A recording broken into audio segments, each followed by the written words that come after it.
press the bell icon on the YouTube app and never miss another update. शुभ दिन बच्चों। आज हम सर्वनाम के आगे भाग देखेंगे। आज हम यानी सर्वनाम शब्द होते हैं मैं, हम, तो, आप, यहाँ, वहाँ, वे, है ना।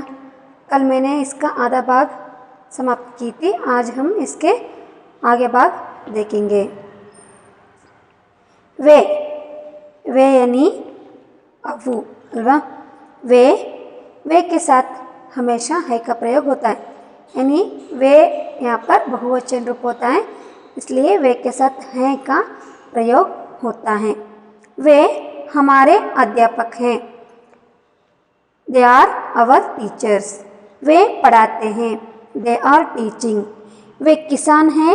They are farmers. वे किसान फसल काटते हैं। They are cutting the crop. वे नदियाँ हैं। Those are rivers. वे जंगल हैं। Those are Forester's. वे तारे हैं। Those are stars. वे मेघ नीले हैं। Those clouds are blue. वे हमारे अध्यापक हैं। हमारे ನಮ್ಮ ಅವರು ನಮ್ಮ ಗುರುಗಳು। ಅಧ್ಯಾಪಕನೇ ಗುರುಗಳು ಅಂತ ಹೇಳ್ತೀವಿ, ಶಿಕ್ಷಕರು ಅಂತ ಹೇಳ್ತೀವಿ, है ना। वो हमारे अध्यापक हैं। वे अध्यापक हमको क्या करते हैं? पाठ पढ़ाते हैं, है ना। वे हमको पढ़ाते हैं। वे हमारे अध्यापक हैं। वे पढ़ाते हैं। ಅವರು ನಮ್ಮ ಗುರುಗಳು, ಅವ್ರು ನಮಗೇನು ಮಾಡ್ತಾರೆ? ಓದಿಸ್ತಾರೆ। जैसे ही वे किसान हैं, वे किसान फसल काटते हैं। वे किसान हैं। वे किसान फसल काटते हैं। फसल यानी ಬೆಳೆ, ಫಸಲು ಬೆಳೆ, ಕ್ರಾಪ್ಸ್। ಕಿಸಾನ ಫಾರ್ಮರ್, ಕಿಸಾನ್ ಫಾರ್ಮರ್, ರೈತ ನಮ್ಮ ದೇಶದ ಬೆನ್ನೆಲುಬು ಅಂತ ನಾವು ಹೇಳ್ತೀವಿ। जो किसान क्या करते हैं? फसल काटते हैं। खेत में वो कमाते हैं ना, यानी फसलों को क्या करते हैं? वो काटते हैं। जैसे ही वे नदियाँ हैं, वे जंगल हैं। वहाँ पर अनेक नदियाँ, हमारे देश में तो हम अनेक नदियों को देखते हैं। वे नदियाँ हैं, है ना। हमारे देश में गंगा, शरावती, तुंगभद्रा, अनेक कावेरी, कृष्णा, शरावती, इस प्रकार अनेक नदियों को हम देखते हैं। वे सब क्या हैं? नदियाँ हैं। वे सारे नदियों के नाम हैं। कौन कौन से? कृष्णा, शरावती, गंगा, यमुना, ये सब नदियों के नाम हैं। वे नदियाँ हैं। वे जंगल हैं, यानी कहाँ देखते हैं ನಾವು? ಎಲ್ಲಿ ನೋಡ್ಬೋದಪ್ಪ? ತುಂಬ ದಟ್ಟವಾಗಿರ್ತಕ್ಕಂಥ ಅರಣ್ಯ ಪ್ರದೇಶನ ನಾವು ನೋಡ್ತೀವಿ। ಈ ಕಡೆ ಅಂದರೆ ಫಾರೆಸ್ಟ್ ಏರಿಯಾಗಳ ಕಡೆ ನಾವೇನು ಮಾಡ್ಬೋದು? ದಟ್ಟವಾಗಿರ್ತಕ್ಕಂಥ ಅರಣ್ಯ ಪ್ರದೇಶಗಳನ್ನು ನೋಡ್ಬೋದು। ಹೆಂಗೆ? ಬಂಡೀಪುರ ಅರಣ್ಯ ಅಲ್ವಾ? ಈ ಕಡೆ ಶಿವಮೊಗ್ಗದ ಹತ್ರ ಅಲ್ಲಿನೂ ಕೂಡ ಸುಮಾರು ಅರಣ್ಯಗಳನ್ನು ನಾವು ನೋಡ್ಬೋದು। वे जंगल हैं। जंगल फॉरेस्ट, इसे हम वन भी बोलते हैं। जंगल का और एक अर्थ होता है वना, है ना। जैसे ही हमें कानन भी बोलते हैं। जंगल का और एक अर्थ होता है वना, कानन। वना अंद्ರೂ ಕೂಡ ಫಾರೆಸ್ಟ್, कानन अंद्ರೂ ಕೂಡ फॉरेस्ट। ये जंगल का और एक अर्थ है वना और कानन। वे तारे हैं। वे मेघ नीले हैं। वे तारे हैं। रात को हम क्या देखते हैं? चांद देखते हैं, जिसके साथ साथ हम क्या देखते हैं? तारों को देखते हैं, नहीं तारे। आकाश में हमको रात के समय तारे भी दिखते हैं, जैसे चांद भी हम देखते हैं। वे तारे हैं। ऊपर देखे तो बाहर, रात के समय बाहर आकर हम ऊपर देखे तो यानी आसमान देखे तो हमको क्या दिखते हैं? तारे दिखते हैं। जैसे ही दिन के समय में यानी डे टाइम वाली हमको आसमान से मेघ दिखते हैं। वे मेघ नीले हैं। क्लाउड्स, ಮಳೆ ಬರೋದಕ್ಕಿಂತ ಮುಂಚೆ ಹೆಂಗೆ ಮೋಡ ಎಪ್ಪುಗಟ್ಟಿರುತ್ತಲ್ವ, ಆ ರೀತಿಯಾಗಿ ಮಳೆ ಬರೋದಕ್ಕಿಂತ ಮುಂಚೆ ನಾವೇನು ಮಾಡ್ಬೋದು? ಮೋಡಗಳನ್ನು ನೋಡ್ತೀವಿ, ಅಂದರೆ ಕ್ಲೌಡ್ಸ್ನ ನಾವು ನೋಡ್ತೀವಿ। जो मेघ कैसे हैं, नीले हैं। मेघ का और एक अर्थ होता है घना। मेघ यानी क्लाउड्स, मोड़ा, जिसे हम घना भी बोलते हैं। मेघ का और एक अर्थ होता है घना। ಕ್ಲೌಡ್ಸ್ ಅಂದರೆ ಮಳೆ ಬರೋದಕ್ಕಿಂತ ಮುಂಚೆ ಮೋಡ ಹೆಪ್ಪಟ್ಟಿರುತ್ತಲ್ವ, ಅದಕ್ಕೆ ನಾವು ಮೇಘ ಅಂತ ಹೇಳ್ತೀವಿ ಹಿಂದಿ ಮೇ ಸೆ ಹಮ್. ಆ ಮೋಡಗಳಿಗೆ ನಾವು ಮೇಘ ಅಂತ ಹಿಂದಿಯಲ್ಲಿ ಹೇಳ್ತೀವಿ. ಎ ವೆ ಅಂದರೆ वहाँ सिंगुलर फॉर्म, वे बहुवचन रूप होता है. आगे हम देखते हैं यहाँ. यहाँ इल्ली है ना, वहाँ अल्ली, यहाँ इल्ली. यहाँ एक वचन रूप होता है, यहाँ एक वचन है, यहाँ एक वचन रूप होता है. यहाँ राम है, यहाँ राम है, यहाँ आम खाता है. Is Ramu is eating mango. यहाँ सरला है, यहाँ नाचती है. She is Sarla, she is dancing. यहाँ एक शहर है, इट इज़ ए सिटी. यहाँ अमरावती है, इट इज़ अमरावती. यहाँ कलम मेरी है, दिस पेन इज माइन. यहाँ पुस्तक मेरी है, दिस बुक इज माइन. है ना. यहाँ राम है, ಇವನು ರಾಮ. है ना. यहाँ राम है, ಇವನು ರಾಮ. यहाँ आम खाता है, राम आम खाता है. यहाँ आम खाता है, आम यानी मैंगो, खाता है ತಿಂತಾನೆ अल्वा. राम क्या खाता है, राम आम खाता है. जैसे ही यहाँ पर एक लड़की है जिसका नाम है सरला. इस लड़की का नाम है सरला. सरला क्या करती है, सरला नाचती है. नाचना ಡ್ಯಾನ್ಸ್ ಮಾಡೋದು.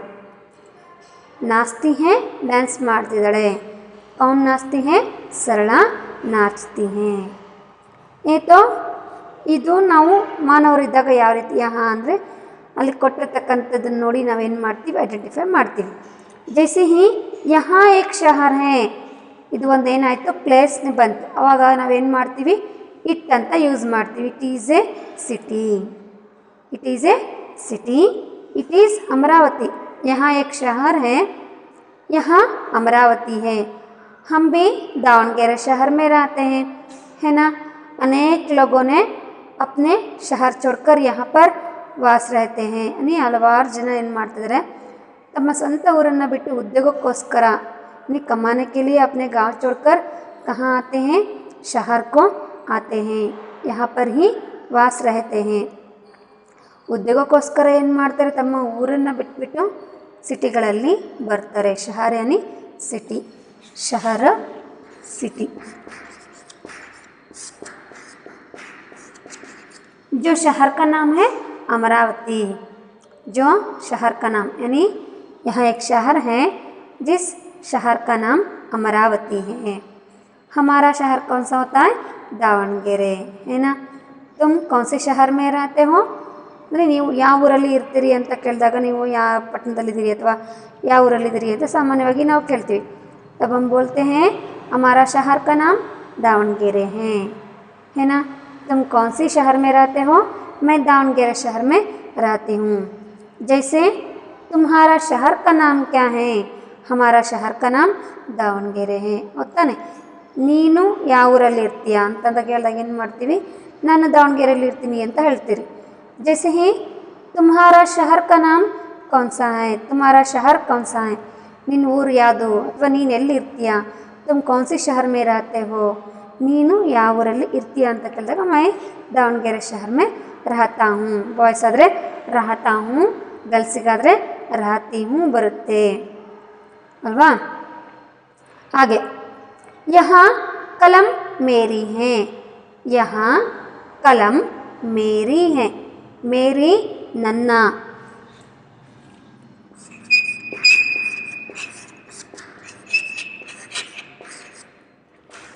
ಈ ಪೆನ್ ಯಾರ್ದು, ನಂದು. ಕಲಂ ಯಾನಿ ಪೆನ್ನು ಅಲ್ವಾ. ಕಲಮು ಆಗ್ಬೋದು, ಇದಕ್ಕೆ ನಾವು ಲೇಖನಿ ಅಂತಲೂ ಕೂಡ ಹೇಳ್ತೀವಿ. ಕಲಮು, ಲೇಖನಿ. कलम जिसे हम लेखनी भी बोलते हैं. यहाँ लेखनी मेरी है, यहाँ कलम मेरी है, यहाँ पुस्तक मेरी है, यहाँ पुस्तक मेरी है. ಈ ಪೆನ್ನು ನಂದು, ಈ ಪುಸ್ತಕನೂ ಕೂಡ ನಂದು. यहाँ कलम मेरी है, यहाँ पुस्तक मेरी है. This pen is mine. It is a pen. This pen is mine. ये पेन, इदु पेन, इद यार्दो, इदु नंदो, है ना.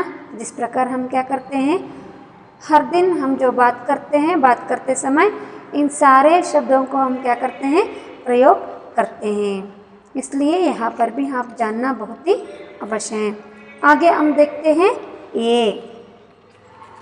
यहाँ एक वचन रूप है जिसका बहुवचन रूप होता है ये, है ना. ये तो बहुवचन रूप होता है. ये एक वचन रूप, ये बहुवचन रूप. एक से अधिक होने का पता चलता है, उसे हम बहुवचन कहते हैं. ಒಂದಕ್ಕಿಂತ ಹೆಚ್ಚಾಗೋದನ್ನು ಸೂಚಿಸಲ್ವದನ್ನು ನಾವು ಬಹುವಚನ ಅಂತ ಹೇಳ್ತೀವಿ. जैसे हम देखते हैं ए, यानी ए के साथ है का प्रयोग होता है, क्योंकि ये बहुवचन है ना, जिसलिए एक के साथ है का प्रयोग होता है. ये चमेलियाँ हैं, ये चमेलियाँ हैं, ये सफ़ेद है.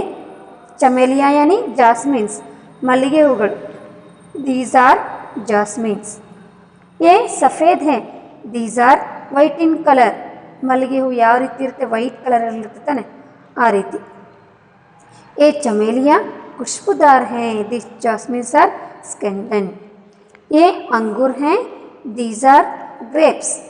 ये काले हैं. These are black. ये अंगूर कट्टे हैं. दीज ग्रेप्स आर सोर. ये अध्यापक हैं. Is teacher. ये पाठ पढ़ाते हैं. Is teaching A lesson. ये अफसर हैं. Is an officer. ये दफ्तर में रहते हैं. Is in office. ये चमेलियाँ हैं. चमेलियाँ यानी मल्लिगे हूವು.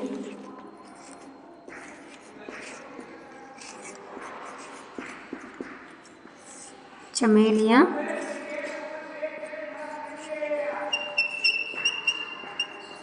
मल्लिगे. ये सफ़ेद है. सफ़ेद यानी ವೈಟ್. ಸಫೇದ, ವೈಟ್. ಮಲ್ಲಿಗೆ ಹೂವು ಹೇಗಿರ್ತವೆ, ತುಂಬ ಬೆಳ್ಳಗಿರ್ತವೆ ತಾನೆ, ನೋಡೋದಕ್ಕೆ ತುಂಬ ಬೆಳ್ಳಗೆ ಇರ್ತವೆ, ಬಿಳುಪಾಗಿ ಇರ್ತವೆ. ಅಷ್ಟೇ ಅಲ್ಲದೆ ಅವು ಯಾವ ರೀತಿ ಇರ್ತಾವಪ್ಪ ಅಂದರೆ ಘಮ ಘಮ ಘಮ ಘಮ ಘಮ ಅಂತ ಖುಷ್ಬುದಾರಿಯಾನಿ ತುಂಬಾ ಸ್ಮೆಲ್ ಇರ್ತಕ್ಕಂಥದ್ದು. ಬ್ಯಾಡ್ ಸ್ಮೆಲ್ ಬಂದರೆ ಏನು ಮಾಡ್ತೀವಿ ನಾವು, ಮೂಗು ಮುಚ್ಕೊಂಡು ಏನು ಮಾಡ್ತೀವಿ, bad smell bad smell bad smell ಪಕ್ಕದಲ್ಲಿರೋರಿಗೆಲ್ಲರಿಗೂ ಕೂಡ ಹೇಳ್ತಿರ್ತೀರಿ. ಅದೇ ಸುವಾಸನೆ ಬರ್ತದೆ, ಘಮ ಘಮ ಘಮ ಸ್ಮೆಲ್ ಬರ್ತಿದ್ರೆ ಎಷ್ಟು ಚೆನ್ನಾಗಿದೆ ಸ್ಮೆಲ್ಲು. ಅದೇ ಅಮ್ಮ ಮನೆಯಲ್ಲಿಂದರು ಅಡುಗೆ ಮಾಡ್ತಿದ್ದಾರೆ ಅಂದರೆ ಘಮ ಘಮ ಸ್ಮೆಲ್ ಬರ್ತಿತ್ತಂದರೆ ಮಮ್ಮಿ ಸ್ಮೆಲ್ಲು ತುಂಬ ಚೆನ್ನಾಗಿದೆ, ಸ್ಮೆಲ್ಲು ತುಂಬ ಹೊಟ್ಟೆ ಅಷ್ಟಾಗ್ತದೆ ಸ್ಮೆಲ್ಲಿಂದ ಅಂತ ಏನು ಮಾಡ್ತೀರಿ, ಆ ಸ್ವಾದನ ನಾವೇನು ಮಾಡ್ತೀವಿ, ಆಸ್ವಾದಿಸ್ತೀವಿ. ಅದೇ ಬ್ಯಾಡ್ ಸ್ಮೆಲ್ ಇದ್ದರೆ ಅದನ್ನು ನಾವು ಏನು ಮಾಡ್ತೀವಿ, ಉಸಿರಾಡೋದಕ್ಕೆ ತೊಂದರೆ ಆಗ್ತಾಯಿರ್ತದೆ. ಘಮ ಘಮ ಸುಗಂಧ ಭರಿತವಾಗಿರ್ತಕ್ಕಂಥ ಸ್ಮೆಲ್ ಆಗಿದ್ರೆ ಏನು ಮಾಡ್ತೀವಿ, ಅದನ್ನು ನಾವು ಆಸ್ವಾದಿಸ್ತೀವಿ. ಯಾವ ರೀತಿ ಮಲ್ಲಿಗೆ ಹೂವಿಂದಾಗಿರ್ಬೋದು, ಶ್ರೀಗಂಧದಾಗಿರ್ಬೋದು, ಇನ್ನು ಹಲವಾರು. ಒಬ್ಬೊಬ್ಬರಿಗೆ ಒಂದೊಂದು ಥರ ಸ್ಮೆಲ್ಲು ಅಂತಂದರೆ ತುಂಬ ಇಷ್ಟವಾಗ್ತಿರುತ್ತೆ, ಹೊತ್ತಾನೆ. ಒಬ್ಬೊಬ್ಬರಿಗೆ ಒಂದೊಂದು ರೀತಿಯಾಗಿರ್ತಕ್ಕಂಥ ಸ್ಮೆಲ್ಲು ಇಷ್ಟ ಆಗುತ್ತೆ. ಕೆಲವೊಬ್ಬರಿಗೆ ಮಲ್ಲಿಗೆ ಹೂವಿನ ಸ್ಮೆಲ್ ಆದರೆ, ಇನ್ನು ಕೆಲವೊಬ್ಬರಿಗೆ ಚಂಪಾ ಅಂದರೆ ಸಂಪಿಗೆ ಹೂವು ಅಂತಂದರೆ ತುಂಬಾ ಇಷ್ಟ. ಆ ಹೂವಿನ ಸ್ಮೆಲ್ಲು ಅಂದರೆ ತುಂಬಾ ಇಷ್ಟ. ಅದು ಎಷ್ಟೇ ದೂರದಲ್ಲಿದ್ರಿ ಆ ಸ್ಮೆಲ್ಲು ನಮ್ಮ ಮೂಗಿಗೆ ಬಡಿತು ಅಂದರೆ, ಓ ಇಲ್ಲಿ ಯಾರೋ ಸಂಪಿಗೆ ಹೂವನ್ನ ಮುಟ್ಕೊಂಡು ಬಂದಿದ್ದಾರೆ. ಅಲ್ಲದೆ ಯಾವುದೇ ಒಂದು ಫ್ರೂಟ್ಸ್ ಆಗಲಿ ಅದರಿಂದನೂ ಕೂಡ ಏನಾಗುತ್ತೆ, ಸ್ಮೆಲ್ ಬರುತ್ತೆ. ಅದು ಸ್ಮೆಲ್ ನಮಗೆ ಗೊತ್ತಿಡಿದ್ರೆ ಅಂದರೆ, ಓ ಇಂಥದೇ ವಸ್ತು, ಇಂಥದೇ ಫ್ರೂಟು, ಇಂಥದೇ ಹೂವು ಅಂತ, ಇಂಥದೇ ಫ್ಲವರು ಇದು ಇಂಥದ್ದೇ ಅಂತ ಏನು ಮಾಡ್ತೀವಿ ನಾವು ಅದನ್ನು ಐಡೆಂಟಿಫೈ ಮಾಡ್ತೀವಿ. ಅದೇ ಕೆರೋಸಿನಿಂದ ಸ್ಮೆಲ್ ಕೂಡ ಬರುತ್ತೆ, ಅದು ಇಂಥದ್ದೇ ಕೆರೋಸಿನ್ದು ಪೆಟ್ರೋಲ್ ಸ್ಮೆಲ್ಲು ಎಲ್ಲದನ್ನು ನಾವೇನು ಮಾಡ್ತೀವಿ ಐಡೆಂಟಿಫೈ ಮಾಡ್ತೀವಿ. जिन सारे यानी हम क्या करते हैं अपने नाक से ही सूंघते हैं. ಆ ಎಲ್ಲ ಸ್ಮೆಲ್ಗಳನ್ನು ನಾವು ನಮ್ಮ ಮೂಗಿನ ಸಹಾಯದಿಂದ ಏನು ಮಾಡ್ತೀವಿ ನೋಡ್ತೀವಿ. जैसे आगे हम देखेंगे ये अंगूर हैं. अंगूर यानी ग्रेप्स. अंगूर ग्रेप्स. हर एक समय हम क्या करते हैं अंगूर का चित्र लिखकर क्या करो रंग बरो. अंगूर का चित्र लिखकर अंग बरो. अವಾಗ ರಂಗ್ ಬರೋ ಅಂದಾಗ ಏನು ಮಾಡ್ತೀರಿ ನೀವು ಗ್ರೇಪ್ಸಿಂದು ಪಿಕ್ಚರ್ನ ಡ್ರಾ ಮಾಡಬೇಕಾಗುತ್ತೆ ಅಲ್ವಾ. ಅದನ್ನು ನೀವೇನು ಮಾಡಬೇಕು ಕಲಿಬೇಕು. ये क्या है ये अंगूर है ना. अंगूर है वे कैसे हैं अंगूर काले हैं. अंगूर काले और कट्टे हैं. अंगूर काले हैं ये कट्टे हैं. काले ಗ್ರೇಪ್ಸಲ್ಲಿ ನಾವು 2 ಟೈಪ್ಸ್ ಗ್ರೇಪ್ಸ್ನ ನೋಡ್ತೀವಿ. ಇದು ಬ್ಲ್ಯಾಕಲ್ಲಿ ಇರುತ್ತೆ, ಇನ್ನೊಂದು ಗ್ರೀನಿಶಲ್ಲಿ ಇರ್ತಕ್ಕಂಥ ಗ್ರೇಪ್ಸ್. ಸೀಡ್ಲೆಸ್ಸು ವಿತೌಟ್ ಸೀಡು ವಿತ್ ಸೀಡು ಕೂಡ ನೋಡ್ತೀವಿ ನಾವು. ಬೀಜ ಇರ್ತಕ್ಕಂಥದ್ದು ಬೀಜ ಇಲ್ಲದೆ ಇರ್ತಕ್ಕಂಥದ್ದು ಎರಡೂ ನಾವೇನು ಮಾಡ್ತೀವಿ ನೋಡ್ತೀವಿ. ಕೆಲವೊಂದು ಬ್ಲ್ಯಾಕ್ ಕಲರಲ್ಲಿರುತ್ತೆ, ಇನ್ನೊಂದು ಗ್ರೀನ್. ಎರಡೂ ಕಲರಲ್ಲಿ ಇರ್ತಕ್ಕಂಥ ಗ್ರೇಪ್ಸ್ನ ನಾವು ನೋಡಿದ್ದೀವಿ, ತಿಂದಿದ್ದೀವಿ ಕೂಡ. ಹೌದಾನೆ. ಕಟ್ಟೆ ಯಾನಿ ಹುಳಿ.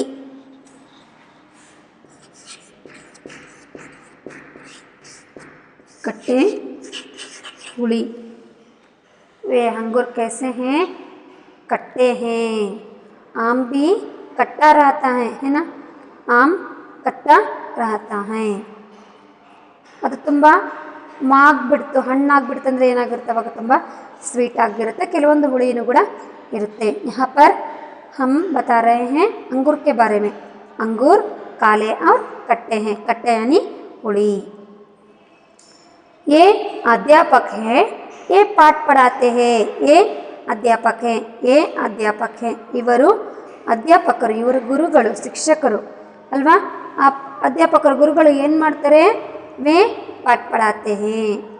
ಅವ್ರು ಏನು ಮಾಡ್ತಾರೆ ಲೆಸನ್ ಮಾಡ್ತಾರೆ, ನಮ್ಗೆ ಬುದ್ಧಿವಾದ ಹೇಳ್ತಾರೆ. ನಾವು ಮತ್ತೊಂದು ಏನೇ ತಪ್ಪು ಮಾಡ್ತಿರ್ತಕ್ಕಂಥ ಸಮಯದಲ್ಲಿ ನಮ್ಗೆ ಏನು ಹೇಳ್ತಾರೆ ಅವರು ತಿಳಿಸಿ ಬುದ್ಧಿ ಹೇಳ್ತಾರೆ. ನಾವು ತಪ್ಪು ದಾರಿಯಲ್ಲಿ ನಡೆದೇ ಇರೋ ರೀತಿಯಲ್ಲಿ ಮಾರ್ಗದರ್ಶನ ನಮಗೆ ನೀಡ್ತಾರೆ. है ना. जैसे ही ये अफसर हैं. अफसर यानी ऑफिसर. ऑफिसर दफ्तर में रहते हैं. दफ्तर ಕಚೇರಿ. ಕನ್ನಡದಲ್ಲಿ ಹೇಳೋದಾದರೆ ಇದಕ್ಕೆ ನಾವು ಕಚೇರಿ ಅಂತ ಹೇಳ್ತೀವಿ. ಕಚೇರಿ ಅಂದರೆ ಆಫೀಸ್. ನಾವು ಏನೇ ಒಂದು ಇನ್ಫಾರ್ಮೇಷನ್ ಬೇಕಿದ್ರೂ ಏನು ಮಾಡ್ತೀವಿ ಸ್ಕೂಲ್ ಆಫೀಸ್ ಮೂಲಕ ಏನು ಮಾಡ್ತೀವಿ ಅದನ್ನು ನಾವು ಕಲೆಕ್ಟ್ ಮಾಡ್ಕೊಳ್ತೀವಿ ಅಲ್ವಾ. ಫೀಸ್ ಬಗ್ಗೆ ಆಗಿರ್ಬೋದು, ಬುಕ್ಕಿನ ಬಗ್ಗೆ ಆಗಿರ್ಬೋದು, ಪ್ರತಿಯೊಂದು ಇನ್ಫಾರ್ಮೇಷನ್ನ ನಮಗೆ ಸ್ಕೂಲ್ ಆಫೀಸಲ್ಲಿ ಹೋದರೆ ಸಿಗುತ್ತೆ. ಸ್ಕೂಲ್ ಆಫೀಸಲ್ಲಿ ಕಾಂಟ್ಯಾಕ್ಟ್ ಮಾಡಿದರೆ ನಮಗೆ ಸಿಗುತ್ತೆ. ದಫ್ತರ್ ಯಾನಿ ಆಫೀಸ್, ಕಚೇರಿ. ಕನ್ನಡದಲ್ಲಿ ಹೇಳೋದಾದರೆ ಕಚೇರಿ. ಬರೀ ಸ್ಕೂಲಲ್ಲಿ ಒಂದೇ ಆಫೀಸಲ್ಲ, ಹಲವಾರು ಕಚೇರಿಗಳಿರೋದನ್ನು ನಾವು ನೋಡ್ತೀವಿ, ಆಫೀಸ್ಗಳಿರೋದನ್ನು ನೋಡ್ತೀವಿ. जैसे ही डाकघर में देखते हैं है ना. डाकघर यानी पोस्ट ऑफिस.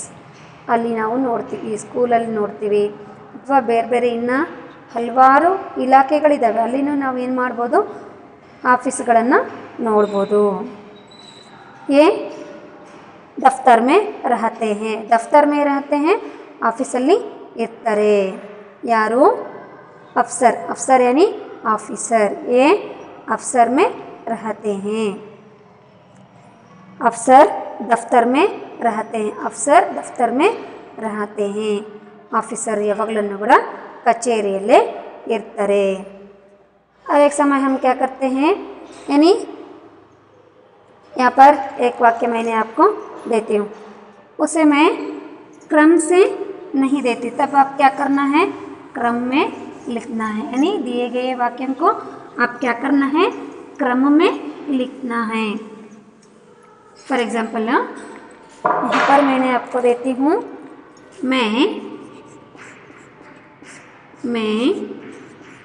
खाता हूँ खाना. मैं खाता हूँ खाना।